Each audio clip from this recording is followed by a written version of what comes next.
Hello, আসসালামু আলাইকুম ওয়া রাহমাতুল্লাহি ওয়া বারাকাতু। আমি শেখ হাসিনা বলতেছিলাম। আপাতত দিল্লির মহারানী। আগে বাংলাদেশে ছিলাম। কে বলছেন? ওয়ালাইকুম আসসালাম রহমতুল্লাহি বারাকাতু। দিল্লির মহারানী, আপনাকে ফোন করছি। আমি ওবায়দুল কাদের, বর্তমান সৌদি আরবের মহারাজা। বলিস কি উবাইদুল কাদের? কি রে, তুই আবার কবে রাজা হইলি রে? হ্যাঁ, জানালি না আমারে? এত বড় পদবি নিলি, একটু আমাকে জানানোর করলি না?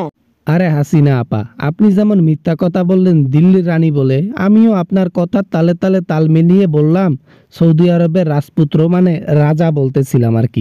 আজকাল আমার সাথে দেখি সবাই মজা নেয়, আমি কিছু বুঝি না। আমি কি মজার পাত্র হয়ে গেলাম? হ্যাঁ ওবায়দুল কাদের, এ এত তুচ্ছ মনে হয় এখন আমাকে? কি আর বলবো ম্যাডাম, বলার ভাষা নাই। আপনার রায় পাওয়ার পর থেকে মানুষ যেগুলো আওয়ামী লীগ সাপোর্ট করতো, এখন তারাও বাদ দিছে। আপনার আশা কখনো ফিরবে না। রায়টা দেখলি? এমন একটা দিনে আমার রায়টা দিল, যেদিন আমার বিবাহ হয়েছে।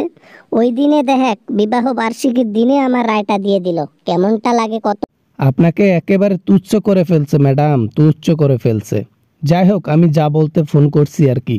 হ্যালো ম্যাডাম, দেশে কি যাবেন না কি করবেন এখন? আরে বেটা ওবায়দুল কাদের, কেমনে দেশে যাব বলতো? দেশে যাওয়ার রাস্তা আছে? সব বন্ধ হয়ে গেছে। আগের মতো নাই আর, তো কোনো সিচুয়েশনে দেখি না আমি দেশে যাবার। তাইলে কি এইভাবে সারা জীবন দিল্লিতে থাকা কি সম্ভব? হ্যাঁ, আজকে নয়তো কালকে ওই আপনার মতো কিন্তু মোদিও ওই দেশ ছাড়া হবে। তখন কোথায় যাবেন? দেখি কপালে যা লেখা আছে তাই হবে, কি আর করার। কপালে আমার এই ছিল রে ওবায়দুল কাদের।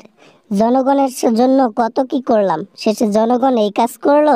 ম্যাডাম, আপনি কি অস্বীকার করতে পারবেন আপনি জনগণের জন্য বুঝলাম ভালো কিছু করছেন, শেষে এসে কি কামটা করলেন? গণহত্যাকারী হয়ে গেলেন লাস্টে এসে। আরে বেটা, আমার কি মনের মধ্যে এইসব ছিল বলতো?